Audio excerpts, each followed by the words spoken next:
do a special edition over here. I'm going to speak about the country Uruguay, a historic video within regards to the rabbinic structure, within regards to the Jewish community, explore a bit of the history. We're continuing the series. We've explored other countries, even from South America. We spoke about Peru quite recently and Colombia.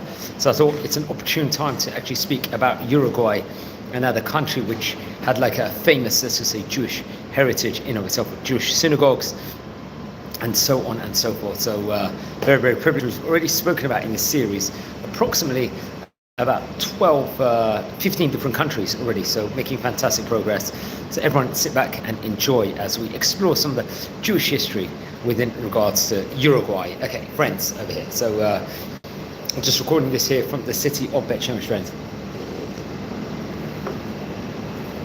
Just in a coffee shop at the moment, and we know that the history of the Jewish community in Uruguay actually goes back to colonial times. I think it was in the 1700s. Jews were escaping from Inquisition, arrived in Bendé Oriental. It's a territory, let's just say, of present-day Uruguay. However, the most important influx of the Jews occurred during the end of the 19th century, and to a greater extent during the first half of the 20th century, especially during the First World War and the Second World War. Now, there was an estimated 16,600 to 22,000 Jewish people, according to the American Jewish Yearbook of 2019. Uruguay, let's just say, is home to the 5th largest Jewish community in Latin America, but the largest in terms of proportion relative to its total population, which is a very interesting tidbit. The country's community, obviously, is mainly composed, especially Ashkenazim, many Holocaust surviving families and descendants over here. So let's explore a bit with regards to the colonial era and the 19th century respectively. So there was arrival of the Jews to the Banda Oriental. It goes back to the 16th century even, when conversos began settling there. There was Spanish Inquisition, was not, let's say, a significant force in this specific territory, and the first recorded Jewish settlement there was in the 1770s. Over there, when the Inquisition ended in 1813, it paved the way for Jews being more accepted into Uruguay throughout the 19th and 20th century. So the 19th century respectively at that point in time. And then the 20th century saw a significant Jewish immigration to Uruguay, which began at the end of the 19th century. There was the arrival of Jews from Brazil and Argentina. So we're talking about people actually from other parts of South America. At the beginning of the 20th century, Uruguay, let's say, became now a more attractive destination for Jewish people. Why was this? It was due to the secularization. People wanted that, and many of these Jews, and prosperity following the reforms carried out during the battle era. Now, the largest Jewish population was in Montevideo, whose, let's say, Villa Munks, let's say, Munoz neighborhood received a large amount of the European immigration that came to Uruguay, which led it to become the Jewish quarter of the capital. Jewish schools and the first synagogues were established by the year 1917. At that point in time, it was a smallish Ashkenazic community. Now, interesting enough, the first minyan, a minyan is a quorum of 10 people praying together, would actually occur back in the year 1912. Now, despite the majority of Ashkenazi immigration, there was a significant number of Sephardim from the Ottoman Empire that would come on to settle in the country. So obviously when Jewish people move, more Jewish people move after. Most of them, I think the people that came from the Ottoman Empire were more poor and working class. So upon their arrival, they lived in, let's say, tenements located in neighborhoods such as in Ciudad Villera, in Palermo, also in Barrio Sur.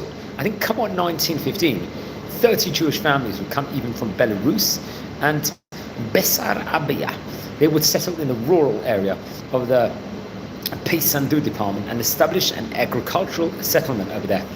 And around that time, I think a Jewish cemetery was also established in the city of La Paz. I think it's 20 kilometers from Montevideo, respectively, over there. So that's very interesting. In the early years of the century, as the Jewish community in Uruguay grew, different institutions, let's say, were founded to bring it together and help the newcomers settle and adapt.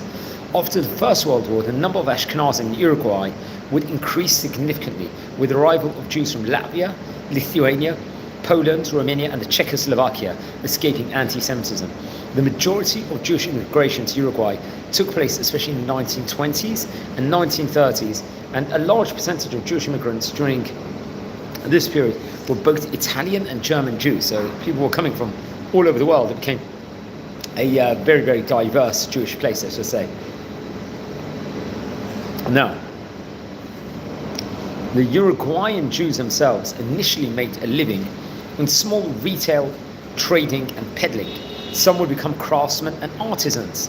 In time, they would move up the economic scale, and many became the owners of large stores or medium-sized businesses. They became primarily, let's say, if you want to categorize them in a class, maybe middle class, particularly as many of them were by then second or third generation Uruguayans of it. Their economic advancement was aided by the creation of Jewish loan and assistance funds, which evolved into Jewish banks at that point in time. And the Uruguayan government's open immigration policy waned, I think it was during the Gabriel Temer's rule. This was come up in the 1930s. During the terror dictatorship, which was actually between the years 1933 to 1938, immigration restrictions started being imposed, with the passing of laws establishing several, let's say, reasons for refusing entry into the country. However, despite, let's just say at that point in time, the fact that some refugee ships were refused entry into Montevideo for failure to meet requirements, the arrival of Jews to Uruguay continued during the 1930s. In 1936, the Uruguayan division of the B'nai B'rith was established. We've spoken about the B'nai B'rith. It was another, I think, Zionistic affiliated organization at that stage in time, which was, I think, in many countries over the world, and most notably also in Uruguay. And so that was another important. So once settled in Uruguay, Jews were grouped based on their origin. However, I think in 1940, with the union of Israelite company and the Sephardic Israelite community, I think the Nouveau Congregation Israelita and the Hungarian Israelite community and the Central Israelite community of Uruguay was formed as a central and representative organization of the entire community. Further, I think in 1945, there was establishment of the Casa de Cultura Mordejea and Ilevich. This was actually formed, I think, at that stage in time. Remember, that was the end of the period of the Second World War in 1945, naturally. Unfortunately, there was a rise of Nazism in the whole of Europe, subsequent outbreak of the Second World War, the arrival of Jews from Central and Eastern Europe at that stage in time, let's say, to Uruguay would increase. The German Jews in general were mostly, let's say, if we categorize them in a class, probably more middle class, including bank employees. They happened to have been over there. Skilled workers. They were cattle breeders, researchers, lawyers, and physicians. They would come with a wealth of different trades and expertise at that point in time. Since by the end of the war in 1945, Uruguayan law did not allow the entry into the country of people who could not prove that they had the economic resources to live on their own. Now, come what January 1945, the government stipulated that people who had relatives already residing in Uruguay will be exempt from this obligation. And thus, from January in September 1946, approximately 1,578 Jewish survivors of the Holocaust settled in the country, most of whom were from Poland, Germany and Hungary at that stage in time over here. So very, very interesting. Now, during the establishment of the Medinat Yisrael of Israel in 1948, there was a subsequent Arab-Israeli war in 1948, which involved the mass exodus of Jews, especially from Arab countries and Muslim countries, primarily to Israel. More than 18,000 Jews would also immigrate to Uruguay, including a number of Russian Jews and Hungarian Jews. So this move itself would actually see the population of the Jewish community of Uruguay increase by a tremendous amount. And I think Uruguay had supported the creation of a Jewish homeland during the 1920 San Remo Conference, was one of the first nations to recognize Israel and the first Latin American country to do so. It was the first Latin American country and the fourth country overall in which Israel established a diplomatic mission. It was also one of the few nations to support Israel as the capital of Israel, Jerusalem as the capital of Israel, interesting enough, which we have to point out, and oppose internationalization of the city. Its diplomatic mission in Jerusalem was upgraded to the status of an embassy in 1958, but subsequently moved to Tel Aviv after, I think there's the enactment of the Jerusalem law. Come on 1952, the American Jewish Yearbook estimated that Uruguay had about 40,000 Jews. However, in 1960, it was estimated at 50,000. The time in history when, let's say, there were more Jews in the country. So that was like, let's say, a more peak period in the country at the point in time. The community would experience, let's say, a series of decline in the 1970s and 1980s, obviously as a result of emigration. By the mid-1990s, there was little Jewish representation in the higher echelons of the military and in the parliament. Come on 1994, I think a Holocaust memorial was opened on the Rambla in I think the name of the place, the neighborhood was Punta Caritas neighborhood, that was at that stage in time. Let's explore about the 21st century, which we're in now at the moment now. As of 2009, 20 to 25,000 Jews would live in Uruguay, with 95% residing in Montevideo. Throughout the country itself, there were prominent, let's say, at that point in time, organized communities in Punto del Este and in Paysandú. I think as of the year 2003, there were 20 synagogues, but only 6 of them had weekly Shabbat services, naturally, and one would function every single day. Now, come with the year 2017, a Holocaust memorial in Montevideo was vandalized with anti-Semitic graffiti with bad phrases in and of itself, which I don't want to repeat over here inside this video. This act of vandalism followed a renovation of the memorial, which attempted to clean up, let's say, the monument from previous acts of anti-Semitic vandalization.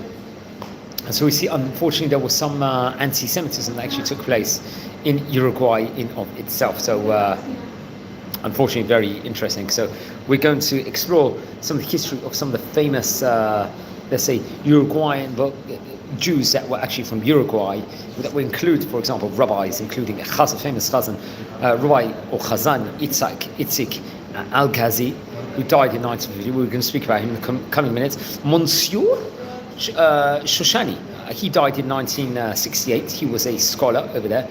And there were different artists or diplomats and journalists. For example, Itzik Vanchenko was a famous writer and journalist over there. Chil Rajkman was a Holocaust survivor and an entrepreneur. Jose Gurevich was a famous painter, for example. We're going down more in the secular sphere just for a minute. Carlos Sherman was a writer.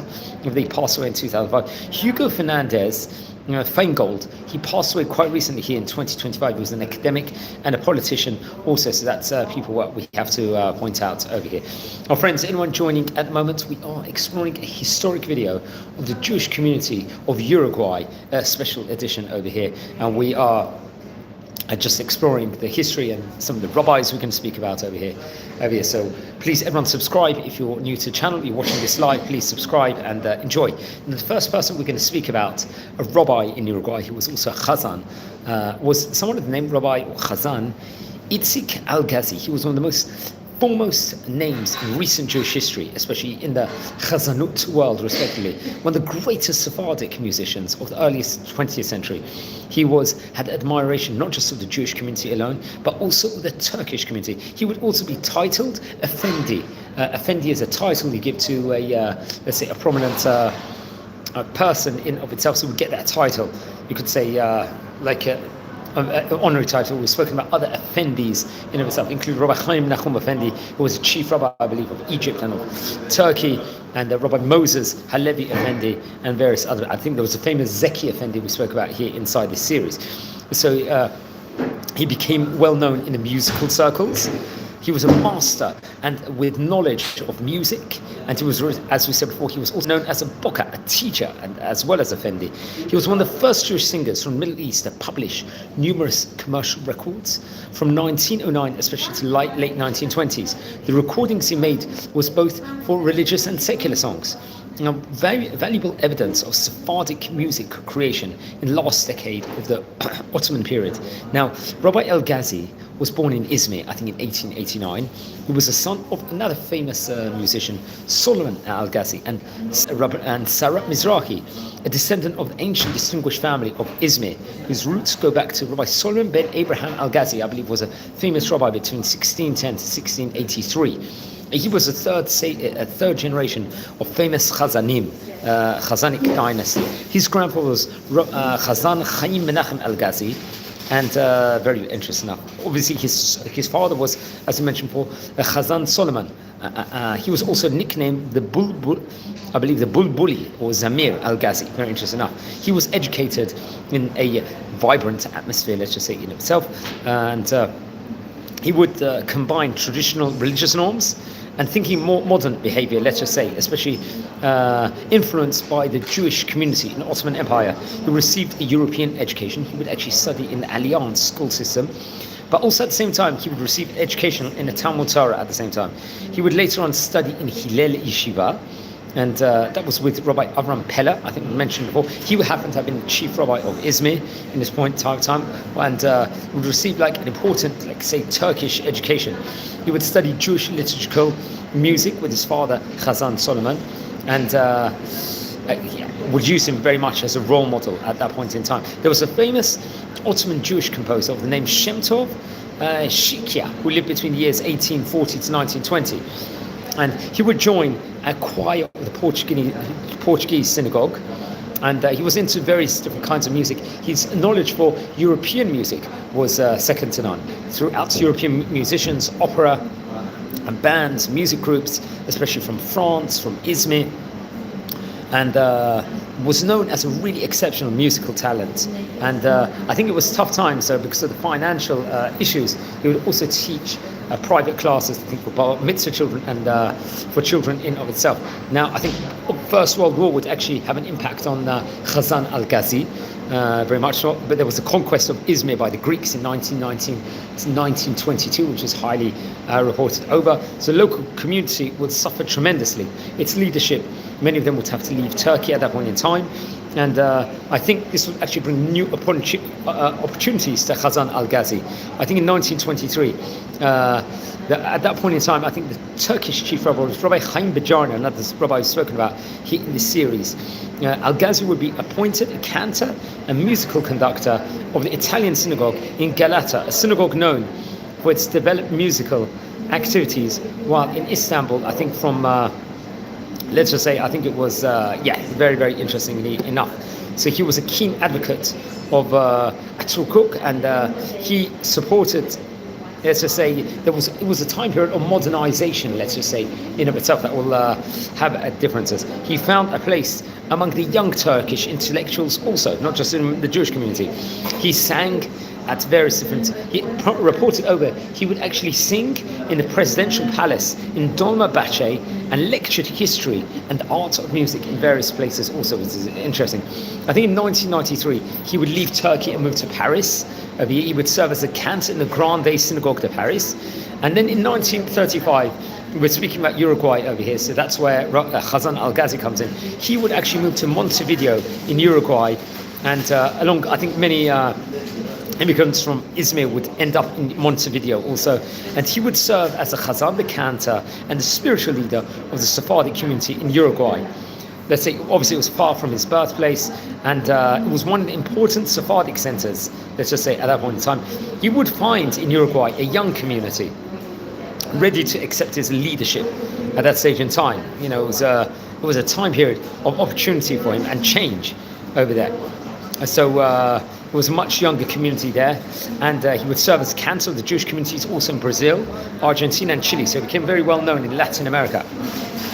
He helped promote the Latino branch of the Zionistic movement also over there. He would help resettle Holocaust refugees, collect donations from the Jewish appeal, and establish a World Sephardi Federation there. So he was a key figure in Uruguayan history. He did vigorous activities over there, helped what was due to, let's say, Jews, and advanced anti-Nazi policies of the Uruguayan authorities. He was, let's just say, Chazan Al-Ghazi would actually do much more over here.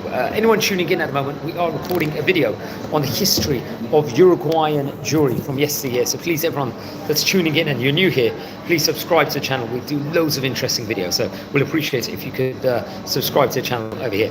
So at that point in time, I think he would very much encourage Aliyah at that point in time with all the Zionistic activity he was doing. There's a pro-Palestine committee in Argentina. Remember, this was before 1948. Now, he died, I think, in his home. It was a sudden stroke on March the 3rd in 1950. And yes, that was would obviously hit the people over there at that point in time. And he was one of the last chain, let's just say, of distinguished Sephardic poets and musicians in Turkey at that stage in time, especially during the 1900s, respectively. So he was a very key figure, Ghazan Al-Ghazi was, in definitely Uruguayan history and in Sephardic, the poetry he had, the song, the Hebrew culture, especially of medieval Spain, how he brought it about inside his poems and his sentences. I think his poems itself were similar in structure, let's just say, and style to the poems of the predecessors, let's just say, of that consisted of 4 structures with only four short sentences, as 4 long sentences, always with acrostic, Isaac. So it's actually interesting. There's a famous historian that we've spoken about here in this series already over here, the famous man of the name Moshe David Gaon.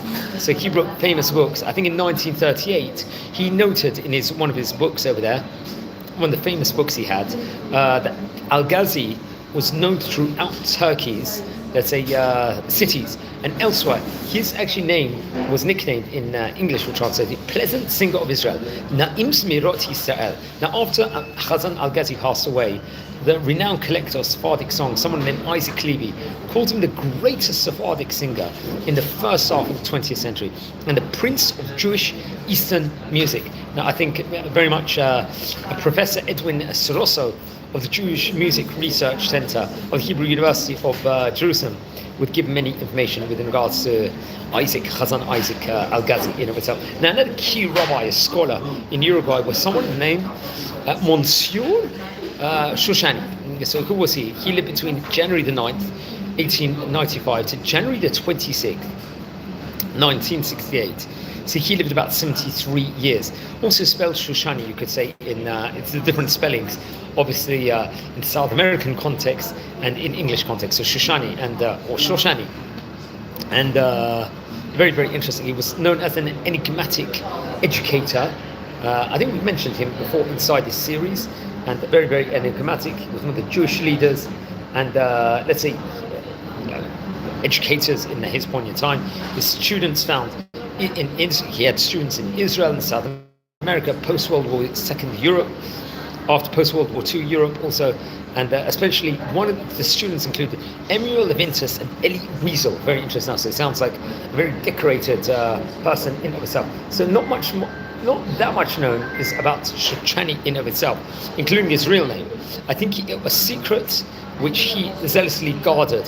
His origins are completely, let's say, not that well known among scholars, and his gravestone, located in La Paz in Uruguay, where he died in January 1968, reads, "The wise Rabbi Shoshani, of blessed memory, his birth and his life are sealed in enigma. The text is by Elie Wiesel, who paid for the gravestone.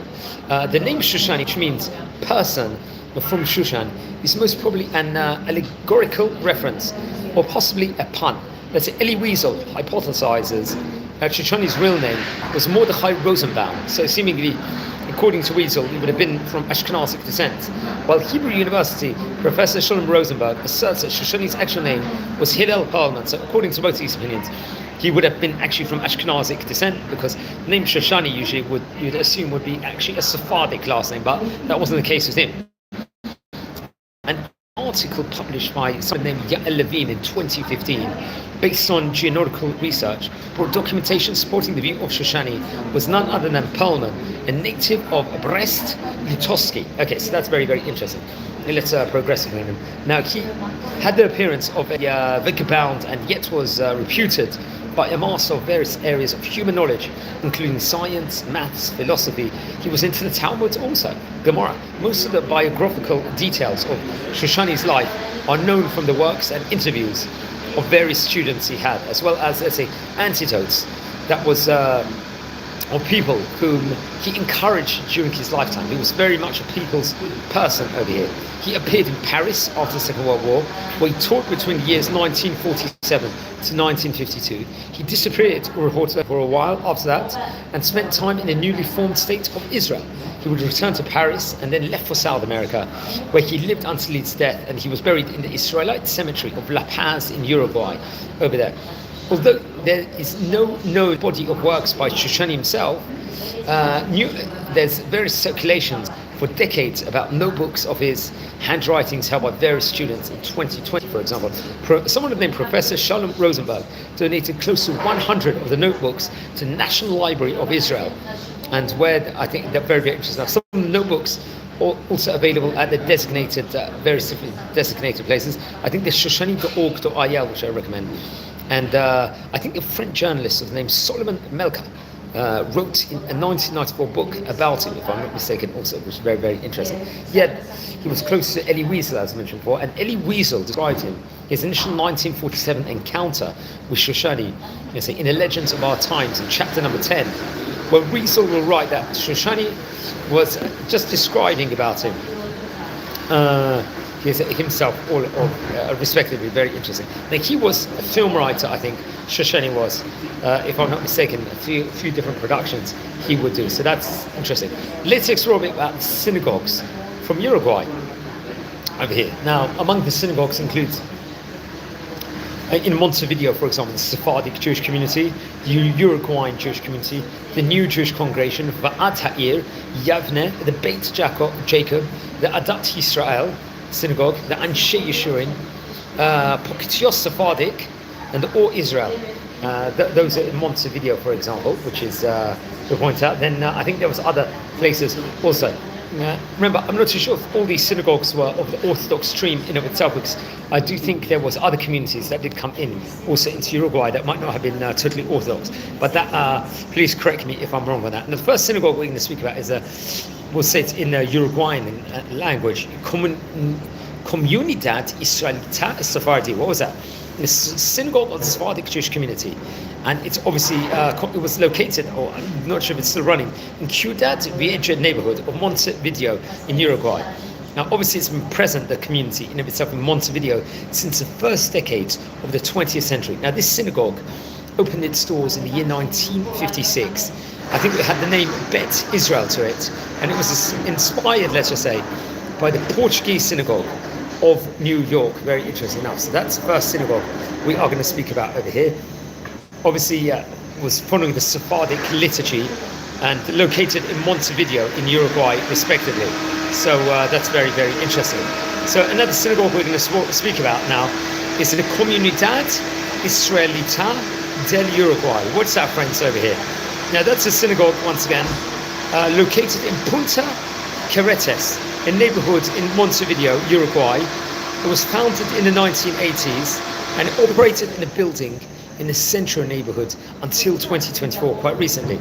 This happens to have been an Ashkenazi community which settled in Montevideo in the first decades of the 20th century. The synagogue opened its doors in 1981. Now, I think the chief rabbi of the time was Rabbi Ben-Zion Spitz. I think he still is, if I'm not mistaken, chief rabbi. We're going to speak about him now, about Rabbi Ben-Zion Spitz. He's a very famous Uruguayan rabbi, which we have to point out. So Rabbi Ben-Zion Spitz, I think he was born in the year 1969.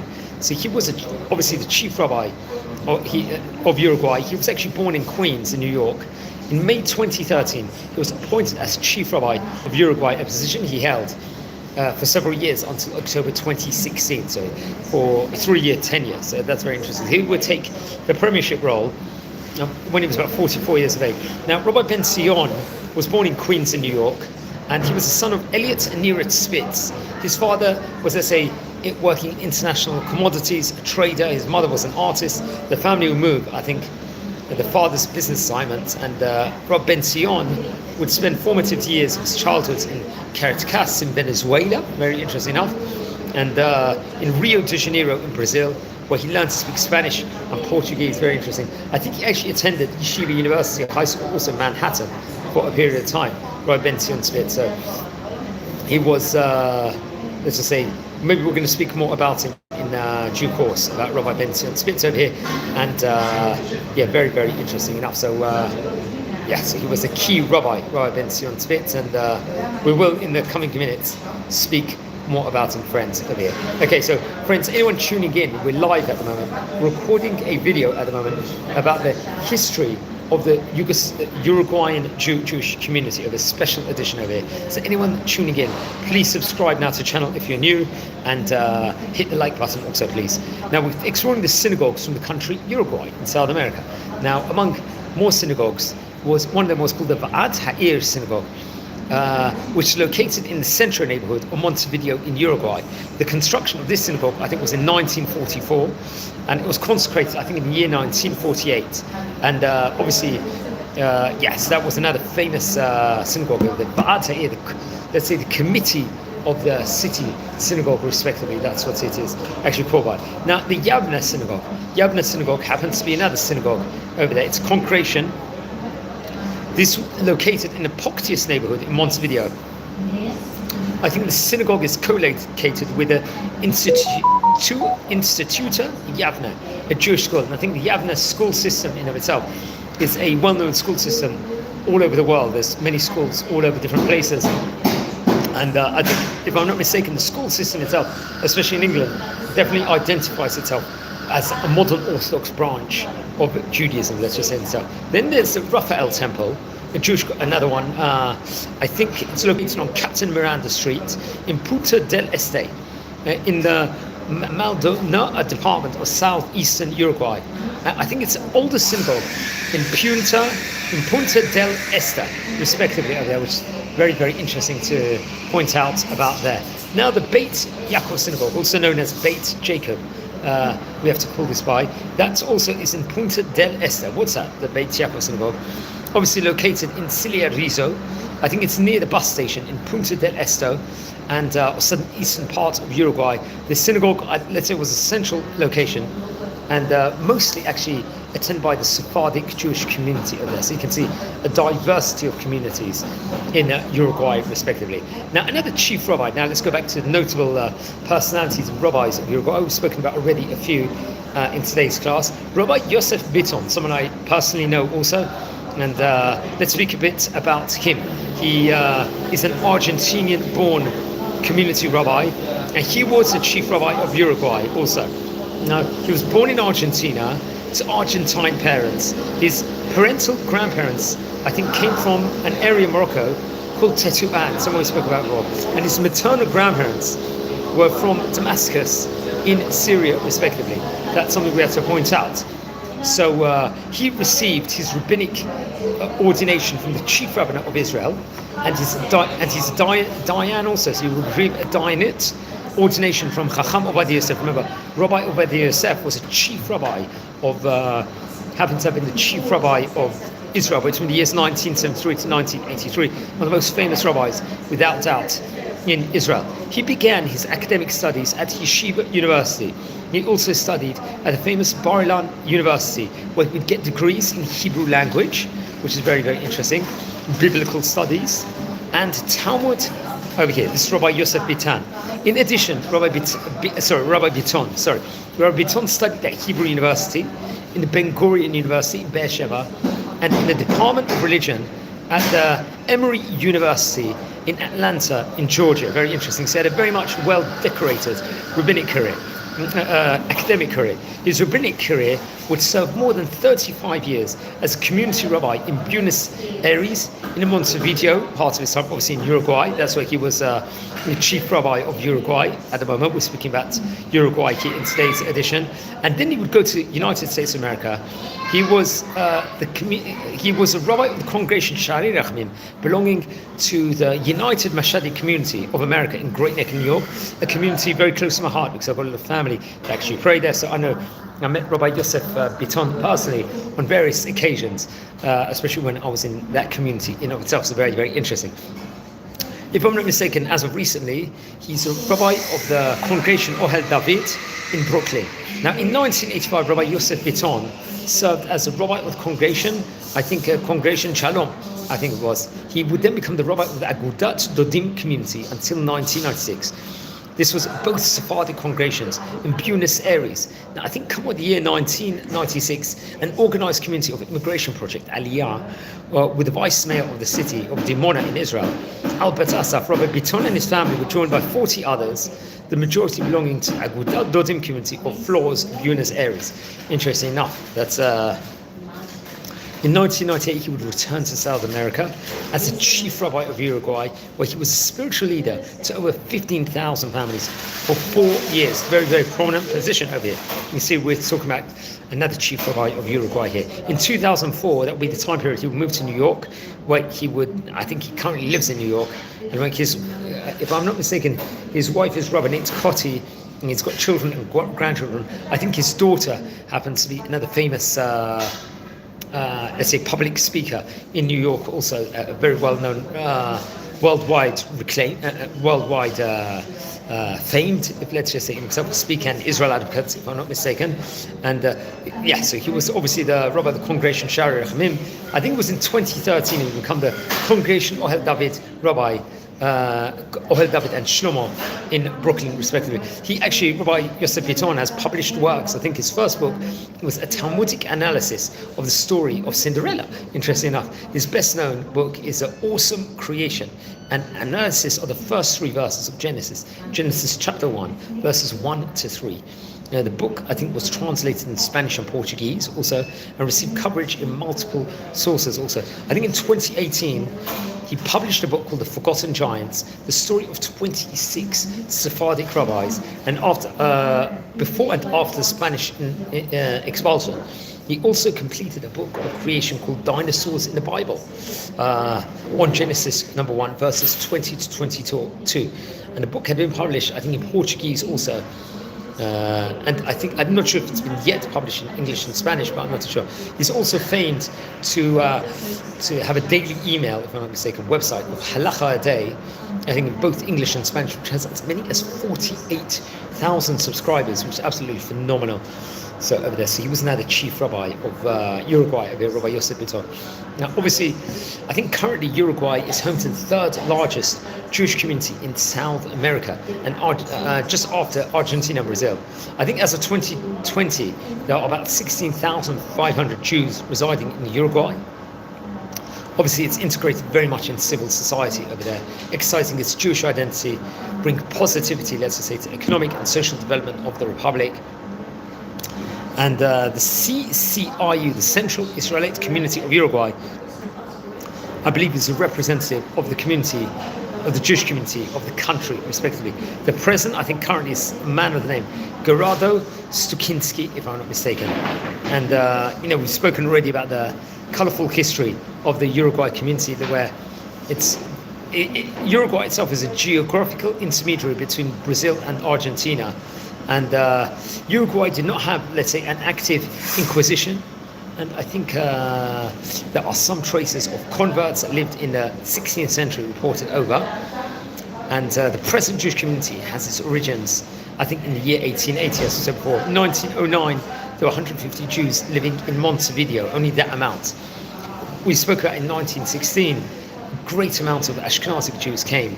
And they would actually form, I think, in 1916, a Chevra Kedisha, a group of Jewish men and women who oversaw Jewish burial services. A year later, they opened the first synagogue. In 1918, there were 1,700 Jews in Uruguay, of whom were Sephardim from the Balkans, from Syria, from Cyprus, Morocco, Egypt, Greece, Turkey, France, and the rest of Eastern Europe, respectively, over there, including Russia, Poland, and Lithuania, as I mentioned about before. And Uruguay was a country that had opened its doors to immigrants from all backgrounds, and where the church was separated from the state, very interesting enough.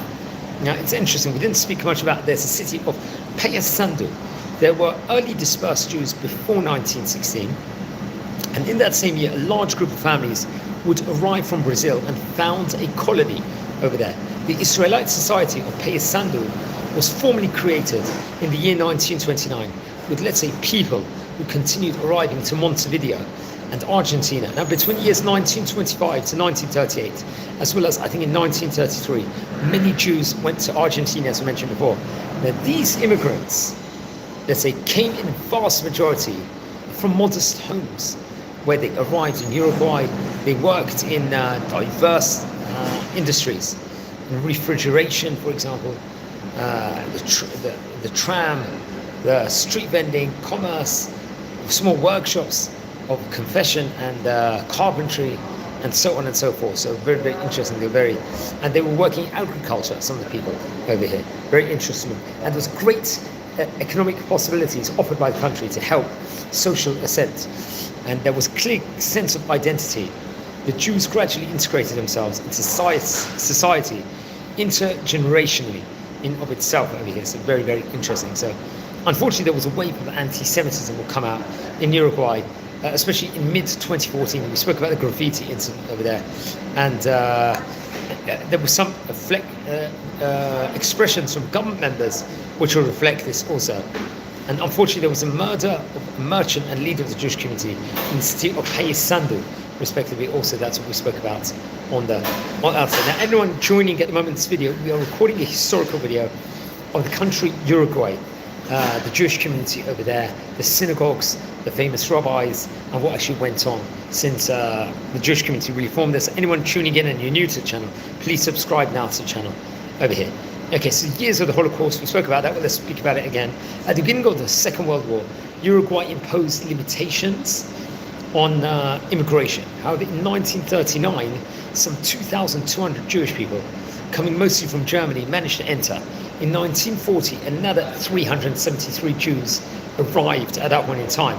After the war, Jews from Hungary and the Middle East also would come and seek refuge in Uruguay. Now, it's interesting, I think in 2016, the world's Jewish population estimated that I think there were about 15,000 Jews reported over in Uruguay. 30%, let's say, were secular Jews, and another 20% had little contact with Judaism altogether. So I'm not too sure the other 50% if they were all Orthodox or religious Jews or not. But there's no official stats, I think, in of itself. Yes, very, very interesting. But in the 1960s, as we mentioned before, they say that there was as many as 50,000 Jews in Uruguay, which is a staggering amount. Now, let's talk a bit about community life over there. Since 1940, the Committee Central Israel del Uruguay had played an important role in these difficult years to this day. The representative body of Uruguayan Jews and Jewish Zionistic institutions, the committee also actively contributed to the tasks that made possible the establishment of the State of Israel. We can see absolutely amazing. There was various Zionistic roots connected to Uruguay, respectively. Now, anyone tuning in, please subscribe to the channel now. If you're new to the channel, please subscribe and join our community. We do a lot of great video content here on this channel, just to remind you guys of it. Now, the Jewish community of Uruguay is made up of 10,000 families and is, let's say, organized in 4 communities. It's, as we mentioned before, the Israelite community of Uruguay, founded in 1916, the Israelite Sephardic community, founded in 1932, the New Israeli Congregation of Montevideo, founded in 1940, and the Hungarian Israel community, founded in 1932. In addition to the committee, there are other Jewish organizations like Kahila. This is, I think, this associated conservative movement, and there's a Zionistic organization and Zionistic Youth Federation. There are groups, Zionistic youth movements, and sports institutions, respectively, also. Now, religious and cultural life. Historically, the degree of religiosity throughout Uruguay's population had been especially distinguished feature of the place. The various synagogues that exist in Uruguay offer mostly Orthodox, but there are conservative synagogues, as mentioned on the outset over here. Among the immigrants were strict Orthodox people, ultra-Orthodox, that maintained very, very important traditions at that point in time. There was free thinkers, there was agnostics, and it was very, very diverse, the scene itself. And they built a deep sense of solidarity over there in Uruguay. Schools, libraries, and the Jewish cemetery were built over the years. And I think they even had newspapers, the Uruguayan Jewish community. In Yiddish, they had a Yiddish newspaper. They had in Ladino and in Castilian, which began publications in itself. Now, with regards to Jewish schools in Uruguay, let's speak about the Jewish schools.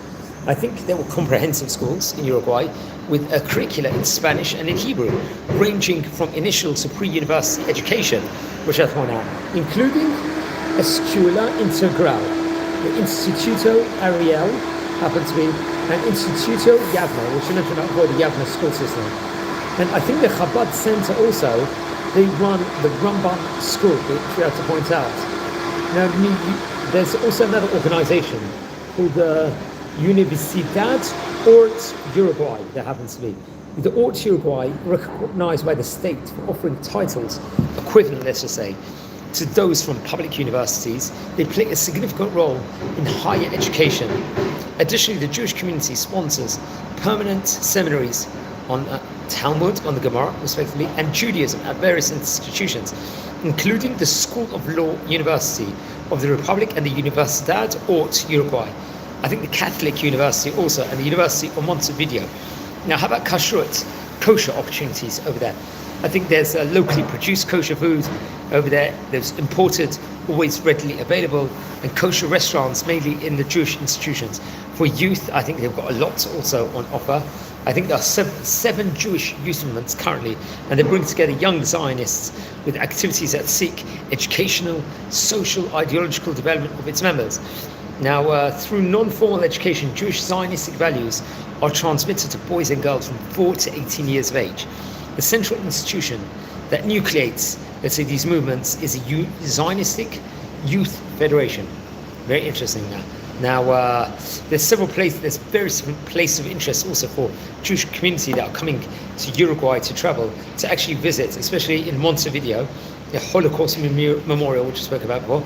There's a famous Golda Meir Square. Remember, Golda Meir was a prime minister of Israel. There's a community center over there. There's a Holocaust museum, a modern synagogue, a Jewish quarter, and the ancient synagogue. Very interesting enough. So that's anyone tuning in, we're exploring the history of the Jewish community of Argentina. So please, if you're new here, subscribe to the channel now and join. Maybe it's for free with great Torah content. So please hit the subscribe button now, and you're not going to, absolutely amazing. Okay, now just to talk more about it. I think in Montevideo, there's various different places. I think some people visit the beach, for example, over there. I think it's located in Est, and there's 3 synagogues, I think, in that specific area. The community center, as I mentioned, of Punta del Este, and the house where the first families who arrived in Maldonado would settle there. It's a famous, it's a cultural place to visit also. There's a memorial museum of the Holocaust hosted at the headquarters of the Israelite community of Uruguay. Around the city there are monuments to Golda Meir, Albert Einstein, I believe even, and Royal Wallenberg. Very interesting enough. And I think the community, as we said before, has its own cemetery. Now, there was in the year 2014, they saw the re-elected president, Tabar Vasquez, and he would take office in 2015. And he would actually bring about positive relations with Israel. He got along well with Israel's Prime Minister, Benjamin Netanyahu. They would have friendly phone call, I believe, over there. And Prime Minister Netanyahu would invite Vasquez to visit Israel and discuss furthering trade and technology, as I say, agreements. During his presidency, Uruguay has been a constant defender of Israel, which we very much appreciate, at numerous United Nations sessions and international summits. Uruguay joined Israel and United States in voting against UN NGO committee decision to grant observer status to a British-based NGO, most notably the Palestine Return Center, that Israel says is linked to Hamas. These were the only 3 countries to vote against it, becoming an accredited NGO of the UN. Very interesting enough. So that's something else that we have to point out with regards to Uruguay. I think President Louis Lacalle, who was elected in 2020, would visit Israel quite recently, and very, very interesting. So I think he was also, very interesting. Now, all throughout time period, because the diversity of Uruguay Jewish community, they'll bring challenges also. In common community structure, there was language barriers between and cultural differences, and especially among the Orthodox community or the community in of itself. There was a separate German-speaking community in Uruguay of yesteryear.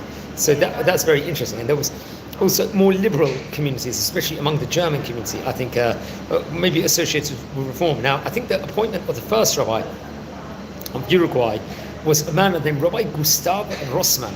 He He was from 1912. I'm not too sure how many years he was, and he was Orthodox. But it's very, very interesting. He was a famous figure over there. I think at over there was another key figure over there. Fritz Winter, I believe, was from Kongsberg. Would actually come to Bolivia and was appointed the community rabbi of Montevideo. So, Rabbi Fritz Winter was also a rabbi over there. They brought in a lot of rabbis, let's just say, from Europe, from different places, and he was, I think, one of more than 20 Central European rabbis and cantors who arrived in Latin America. Rabbi Fritz Winter did, and maybe he was more progressive rabbi, because I think he had actually learned under the Leo Baek, under Rabbi Leo Baek, I think between 1873 to 1956, was seen and high regards in the more reform world, interesting enough. So so that's something we had to point about over there. So he might have been, if I'm not mistaken, Fritz Winter might have been more conservative or more liberal rabbi, respectively, over there. So but there was massive differences, let's just say, in of itself, in all the communities, different personalities over there. Now, obviously, we mentioned about we spoke about Rabbi Isaac Al-Ghazi. There was also Rabbi Solomon Al-Ghazi, who, I'm not sure if he was a son of Rabbi Isaac Al-Ghazi, but he lived between 1919 to 1982, and if I'm not mistaken, he was a rabbi of the Sephardic community.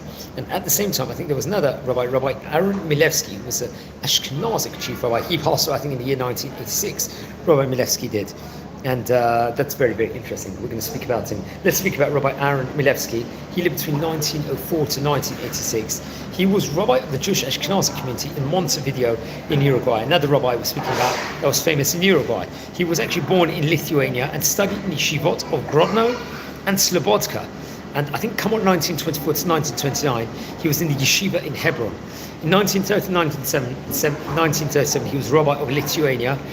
And then he was invited, let's say, to serve as a community rabbi in Montevideo. This was afterwards. He published various books also, very interesting enough. I think they were called the Minchat Aharon in 1941. That was one of the books.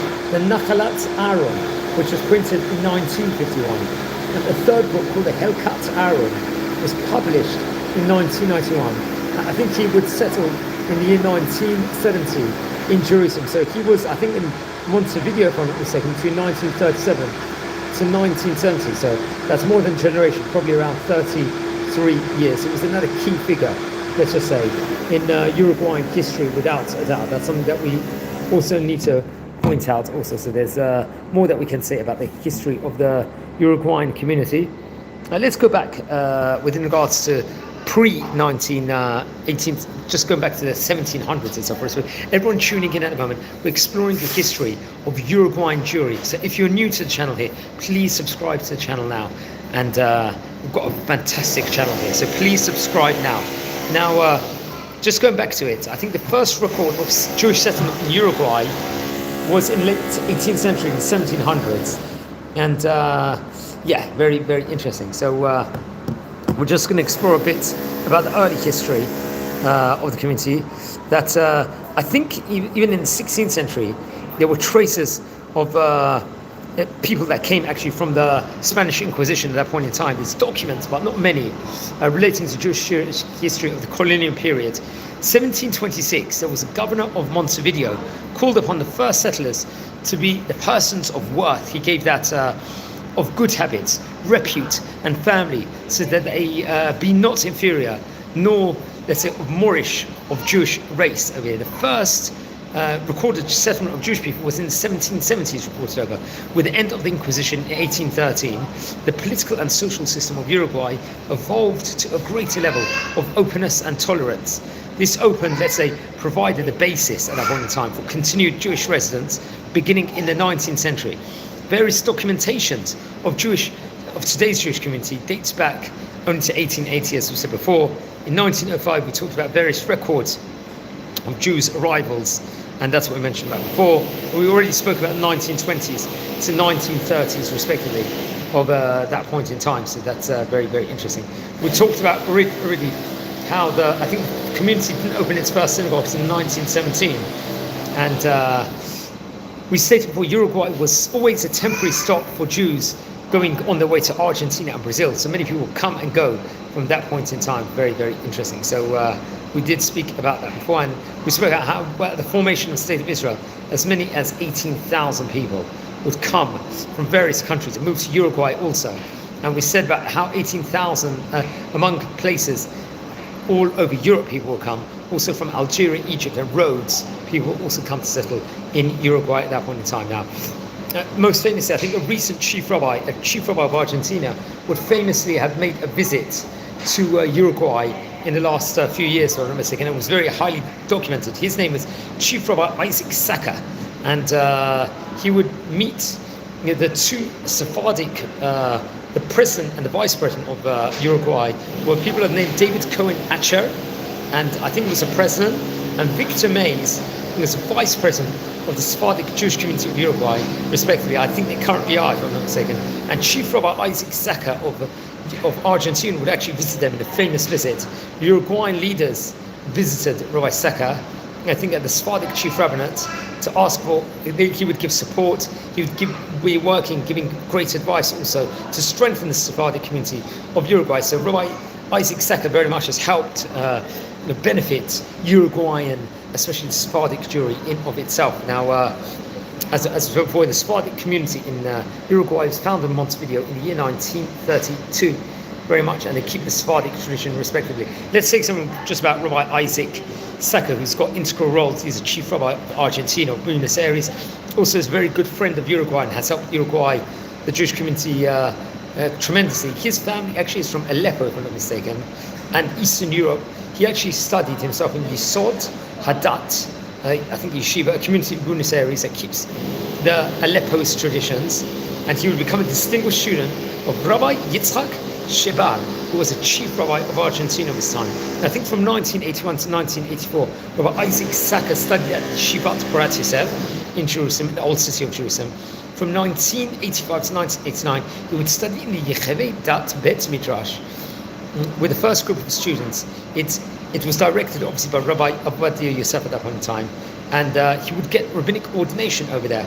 Rabbi Saka is considered one of Rabbi Ovadia Yosef's closest Talmidim students, very interesting enough. I think from 1989 to 1997, he led the youth department of Yosef Hadat and taught at Beit David Yeshiva within the same community. 1996, he founded the Menorah organization with the aim of strengthening Jewish identity and spreading religious values among the Argentinian Jewish youth. Come what 1997, Rabbi Saka, let's say, became the Sephardic chief rabbi of Buenos Aires. Very interesting enough. 2019 would see him start and promote university program with the University of Palmero of Buenos Aires, catered for Orthodox Jews, unique in Latin America. Very interesting enough. Menorah UP. And since then, more than 140 Jewish students studied on the program, on at least, I believe, as many as 4 different centers. He's also well known for various different interfaith work he has done over the years, meeting different heads of religious people. That's also highly documented over, including Pope Francis, if I'm not mistaken. He compiled many books, Rabbi Isaac Saka. Remember, we're talking about a good friend of the Uruguayan Sephardic Jewish community and the chief rabbi of Buenos Aires. The Otzarot Chachmei Aram Tsova Al-Harambam was one of the books he published, I think, in Jerusalem in 1989, associated with Machon Aram Tsova. I think there's a Mechtaba Halacha Yitzchak Yeranen, if I'm not mistaken, including halakhic writings by Rabbi Yitzchak Shehbar, who was a chief rabbi of the Jews of Aleppo in Buenos Aires, if I'm not mistaken.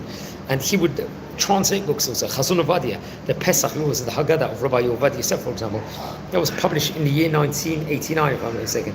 And Torat HaMoadim, which is halakhic resolutions on Jewish festivals, which was actually written by Chacham David Yosef, which was published by Yechevei Dat Beit Midrash in 1990. Very interesting. Now, please, everyone, subscribe to the channel now. We are doing a live video over here about the history of the Jewish community of Uruguay on this special edition over here. So please, everyone, subscribe. If you're new to the channel, subscribe now.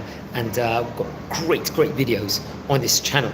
Very interesting. Now, the culture of Montevideo and of Uruguay itself is very interesting. It's just got a beautiful culture in itself, and they have rich, famous foods. For example, let's just say which are seen as very, very popular in, especially not just in Montevideo in Uruguay, but also very similar to in Buenos Aires in Argentina, in Brazil, and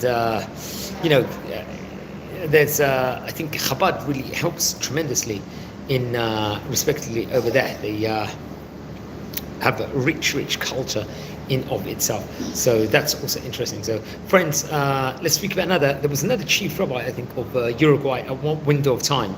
We spoke about him quite recently in the Macedonian video. He was seen more on the liberal side of things. His name was Rabbi Sabetio Joseph de Gian. He was born in the year 1883, and he passed away on November the 10th in the year 1947. He was actually a Bulgarian-born Sephardic rabbi. He was active not just in Uruguay, he would be a chief rabbi there. He was active in Macedonia, Romania, Argentina, and Chile. He was also an author, he was a playwright, he was an educator, a columnist, also in Ladino and Serbian. And he was one of the central figures of Sephardic Jewish diaspora between the two world wars. That he was a key man at that point in time. His family apparently originally were from Jayan in as they say, Andalusian city of Jayan, where his family originated before the expulsion. He was a Sephardic chief rabbi, not just in Uruguay, also of Argentina. I think there were dual roles at that point in time. We talked about how, just right now, Rabbi Sacco is the chief rabbi of Argentina, but has various prominent roles also in Uruguay from advisory and so on and so forth. So he served as a dual role between 1929 to 1931 as a chief rabbi of Uruguay and Argentina. Later on, Rabbi de Gian will become the Sephardic chief rabbi of Bucharest between the years 1931 to 1944, respectively. Very interesting enough, so that's something that we have to point out. So let's just speak a bit more about him. Robert de Gian was born in the year 1883. He passed away in 1947. He was about 64 years of age. I think he died in Argentina, if I'm not mistaken. So obviously he was noted for being chief rabbi of both Argentina and Uruguay. So he was born in the Ottoman Empire in Pleven. I think his father was Joseph de Gian and Malka Bajorano. So I'm not too sure. It could be he was related to famous Rabbi Chaim Bajorano, who was a chief rabbi in various countries, also including Turkey, if I'm not mistaken. He would study in the Alliance Israelite Universal Seminary in Istanbul under Rabbi Abraham Danon. Very interesting enough. So he was, I think it was a Turkish rabbinic seminary. I recorded a video within regards to rabbinic seminary in Turkey at one stage in time. He would become a citizen of Serbia and studied philosophy at the University of Belgrade. So many of these rabbis that were in Uruguay would actually, as we see all throughout history, would have a broad secular education also, with degrees and so on and so forth. He was very active in Bosnia and Serbia. He accompanied the first Bosnian and Serbian immigrants to Ottoman Palestine and later returned to the city of Nice, where he taught Hebrew to the Sephardic community.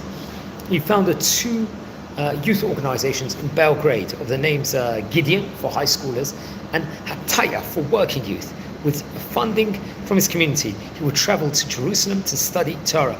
He would serve as a chazan and a rabbi and would live a large part of his life in the Balkans, mainly in the Kingdom of Serbia and also the Kingdom of Romania.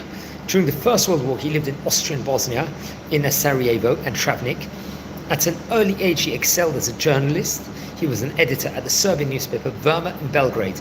Now, he would also become the chief rabbi of Monastir. Remember, we recorded a video of the history of Macedonian Jews quite recently over here. So now, at the suggestion, at the time, the chief rabbi of Sephardi Jews in Yugoslavia, Rabbi Alkalai, at that point in time, de Gian would settle in Monastir in Macedonia, where he would return to the Balkans. He served from 1925 to 1928 as a chief rabbi of the community. He would work tirelessly to create national consensus among Sephardi Jewry across the globe.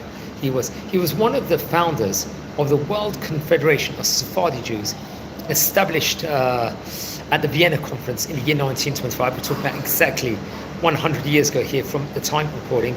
He had support from the government in Belgrade over there. Also, that's something we have to point out. So he toured across Sephardi communities in Americas.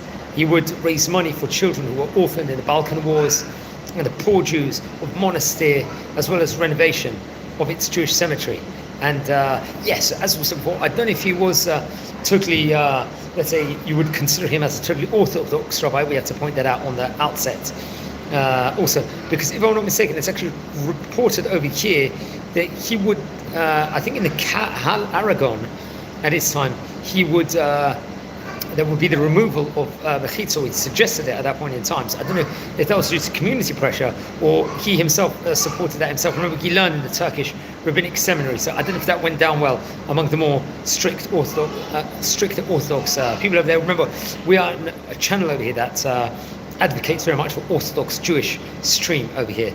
But I'm not too sure on those ins and outs. He would establish also the first Jewish kindergarten, I believe, in that point in time. Now, going to Uruguay territory and Rabbi Gian over here, in 1928, he would immigrate to Argentina, where he would serve as the chief rabbi of Uruguay and Argentina between the years 1929 to 1931. He spoke at the famous inauguration of the Great Synagogue in the Corrientes, for example. He made great efforts to unite Sephardi communities in those countries during that time. I think in 1928, he would establish a Sephardic rabbinate in Argentina. I think this will disband though after 2 years. He promoted the study of Hebrew and directed and wrote the Ladino play called Esther. He visited Talmud Torah classes, distributed gifts to high-achieving students. He founded a Sephardic Jewish youth club and visited each community in the area, attempting to document each community and their institutions. I think in 1925 he visited the province of Araucanía in Chile. So he was very well traveled among Latin America and South America itself for the city of Temuco, where some Jews from monastery had immigrated over there. He succeeded in uniting local Jews into one singular community over there. As a gesture of gratitude, the Jews of the Yishuv elected him honorary chairman of the new community. And Rabbi Gian also worked diligently in collaboration with Spanish Christian academics. There were noted the people of Dr. Angel Pulido Fernandez and Rafael Cancinos Ascens in Spanish to renew relations at that point in time between Jews and non-Jews in the country, while also improving rights of the locals. Now, for the renewal, let's say, of said relations of Spain and Sephardic Jews, he would visit Spain in 1931. He met at that point in time the Spanish foreign minister, someone named Alejandro Liro, the chairman of Spanish Jewish community, Ignacio Bior, and during his tenure as the chief rabbi of Buenos Aires and also of Uruguay, I think because he was seen as a more modern, let's say, religious authority figure over there, that would, among the more Orthodox streams over there, Orthodox Jews, they weren't necessarily too happy about it. So there'll be debate within regards to his position. So that's very, very interesting enough in itself. So he would leave. I'm not too sure if it was because of that specific issue or not, but a new opportunity would come in to become the chief rabbi of Romania. So anyone tuning in live at the moment, we're exploring the history of the different great Jewish community of Uruguay from yesterday. We're speaking about the different synagogues that there were in Uruguay in its time period. We're speaking about the notable figures, the famous rabbis and notable community figures. So anyone, if this is your first time on the channel, please subscribe to the channel now and join our community. We have a lot of great videos out here, great content in of itself, so please subscribe. Okay, so you become the chief rabbi. So I think in 1930 he was elected the Mare Rabbin of the Sephardic communities in the country. He would serve between the years 1934 to 1944 as the Sephardic chief rabbi of Romania, and it was actually celebrated his inauguration in the Kahal Grande Synagogue on September the 5th in 1931. He was very much respected, and apart from cultural aspirations, so to say, he was charitable in the field of welfare. He was an active participant and the head of the Union of Sephardic Communities, along with another man named Yosef Pinchas over there. Now, he would establish over there Jewish studies classes, if I'm not mistaken, in the yeshiva hall at the Kahal Grand. For the first time, I think this would have been the first time since Rabbi Jacob Isaac Niemero's tenure before the community. Now we're talking about him in Romania over here, but this famous former chief rabbi of Uruguay. During the period of intensification of anti-Jewish sentiments in Romania, I think during the Second World War, he was arrested multiple times. He was first arrested during the Legionnaires' rebellion in Bucharest pogrom of January 1941, but he would survive it. And he oversaw the destruction of the Grand Temple by rioters. He was one of the first Jewish leaders taken hostage and put a threat of execution under the hostile behavior against Romanian people. Very interesting enough. So the rabbi would also cooperate with Nimrua and Alexandru Safran to organize aid for Romanian Jews and exiles. Together with Safran, in September 1940, he appealed to the new Romanian dictator, Ion Antonescu, to request that he rescind the decree to close the synagogues through the country. The appeal was partially successful. Now, in his final years, after leaving Romania in 1944, Rabbi Dajian briefly visited British Palestine and returned 2 years later to Argentina. So he would come back to the Argentina, Uruguay area at the end of his life at that point in time. So in Buenos Aires, he would go back working over there in Latin America. He would work in the Camagüey Street and the Shalom Synagogue on Olores Street also. He died in San Miguel de Tucumán, I think in 1947. His grandson is someone named Ricardo Jan, who immigrated to the United States and was involved in the publication of his grandfather's writings, respectively. So now let's just speak about some of his works, because he was very key in the Ladino language. Remember, we're speaking now about Rabbi Gian, who was chief rabbi of Uruguay between the years 1929 to 1931. He wrote very much writings connected to his Ladino heritage throughout his life. He wrote songs in his language, as well as around 20 plays. In 1904, he presented some of his plays for the first time with the students at a Jewish school in Travnik in Bosnia. His work, Bar Kochba, was exhibited on the occasion of, let's just say, of the inauguration of a new Sephardic synagogue in the nearby city of Zenica, reported over. 3 of his plays were published in Vienna in 1922. His theatrical works were published again, I think, in Argentina, I think in 2007, in recent years, by researchers, people of the name Amor Ayala and Aldina Quinte of the Free University of Berlin and Hebrew University of Jerusalem. Very, very interesting. Let's speak about another main rabbi, who was a rabbi of the Montevideo Ashkenazi community. There was a rabbi named Ashkenazi community, Rabbi Nehemiah Berman. He was also a chief rabbi of Uruguay. So we've already spoken today about 7 or 8 rabbis that are chief rabbis of Uruguay in this special series. Now, Rabbi Nehemiah Berman himself, who went on to become a chief rabbi of Uruguay, was born in Buenos Aires in Argentina. He would go on to serve as a Montevideo's Ashkenazi community rabbi, a chief rabbi also. It was also known as a Comunidad Israelita del Uruguay. He would serve there between the years 1977 until 1993. We're talking about 16 years. The position always, let's say, been considered as chief rabbi of the entire Uruguayan Jewish community. This Montevideo's community rabbi in of itself. Now, I think he was buried in Jerusalem in 1993, so he probably left his position when he died in 1993. So he was another chief rabbi of Uruguay of his time. So, friends, it was a special edition over here where we've explored the history of Uruguayan Jewry of yesteryear. So it's very, very important to point out. Just to recap a little bit over here in today's class, Uruguay is a country that very much had a rich Jewish community, especially even from time of Inquisition. It was a very Spanish Inquisition. It was a much, much, much smaller Jewish community in Uruguay. Obviously, it grew. Come at the end parts of the 1700s, it would start to grow. Especially the end of the 1800s would see it growing further and further. And come early 1900s, especially with the breakout of the wars at that point in time, the First World War, there was also actually unfortunately the Second World War, the horrors of anti-Semitism. Many people moved to Uruguay, as we mentioned before. There was a huge, huge influx of Jews that would actually come to Uruguay at that point in time. And with the formation of Medinat Israel, there was a large amount of Jews that left the Arab countries because of anti-Semitism and so on and so forth. That would they would see at that point in time as many thousands of Jews would come from these countries and from Turkey, from Algeria and places like that, I think from Rhodes in Greece, and will eventually end up coming to Uruguay. And the population will peak, as we stated before, in the year 1960s in Uruguay itself, respectively. Over here, so very interesting. We've spoken about Uruguay today, about the rich Jewish community they had all throughout the previous years over here. Now, friends, we're a community here. We're doing a special series where today we've spoken about the Jewish community of Uruguay of yesteryear. We've also spoken about a few other South American countries. Like yesterday, we spoke about Peru. We did a video about the Jewish community yesterday of Colombia, the country Colombia in South America. We spoke about the famous rabbis that were of yesteryear over there, and we've spoken about various other places also that we also have to point out also over here in this special edition. Now friends, please join our community.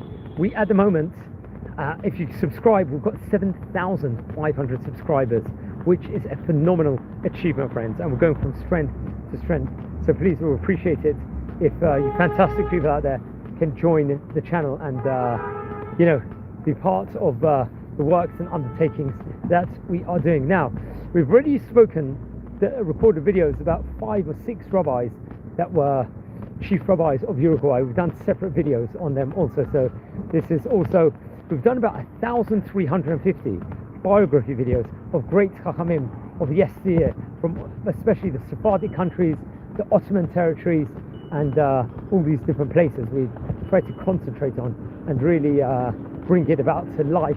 Also, just we like to record these videos at a time period of the Hilula of the great Chachamim, at the time period when the great rabbis passed away at that specific point in time. So that's the time period we try and record these videos. So that's also very interesting. Now on this channel also, we record tours all over Israel. We experience, we try and look at archaeological parts of Israel. We do tours all over Jerusalem.